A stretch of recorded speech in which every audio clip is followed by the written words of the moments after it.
Aleister Crowley's Choronzon, also known as Choronzon, represents chaos, fragmentation, and the ego's destructive aspects in his metaphysical system. Choronzon is often seen as the guardian of the abyss, a metaphysical boundary that separates the lower personal consciousness from higher spiritual awareness in the Thelemic tradition.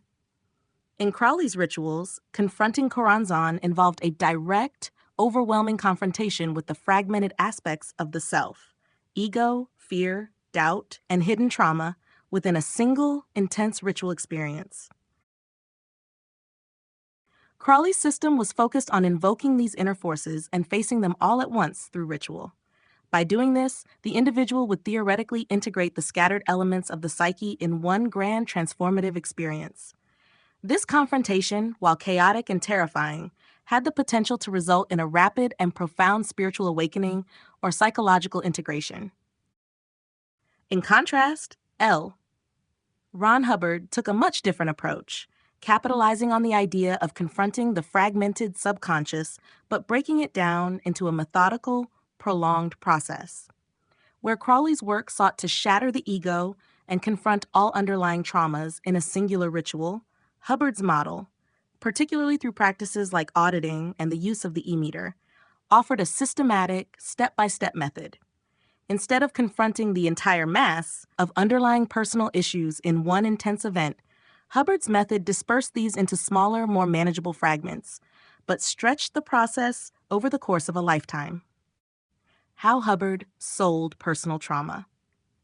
Hubbard designed Scientology's auditing process to isolate what he called engrams, or negative subconscious memories, which he claimed were the source of a person's emotional and physical problems. These engrams were addressed one by one through repeated sessions, using the e-meter to measure a person's electrical resistance as a metaphor for spiritual or emotional blockages. Instead of providing a direct, whole confrontation with the subconscious, Hubbard's process allowed the person to chip away at these issues over years or even decades. Each session supposedly revealed just one more piece of the puzzle, requiring endless auditing and financial investment. This model essentially sold personal trauma back to the person incrementally. By focusing on body thetans and deep-seated subconscious issues, Hubbard fragmented the infinite dispersal of subconscious material, which Crowley might have addressed in one night of ritual, into a long, drawn-out process of supposed spiritual purification.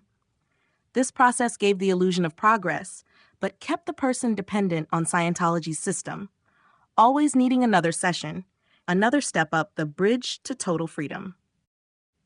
The comparison, Crowley's method, direct, all-encompassing confrontation with the fractured psyche, Choronzon, in one intense, ritualistic event. The goal is immediate transformation through total integration. Hubbard's method, fragmentation of the psyche into innumerable pieces, each dealt with in separate extended sessions.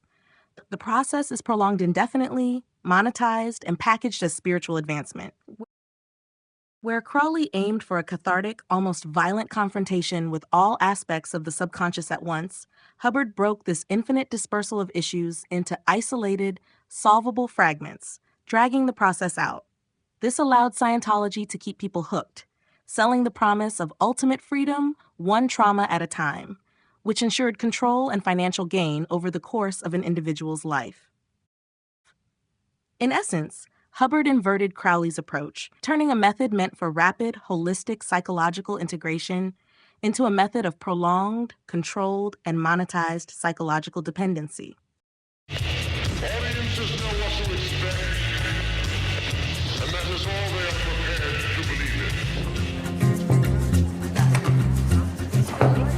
Hi, I'd like to return these. Oh, of course. Do you have your receipt? No, but they're unopened. They haven't been touched. I really need your receipt. They are sealed. They are brand new.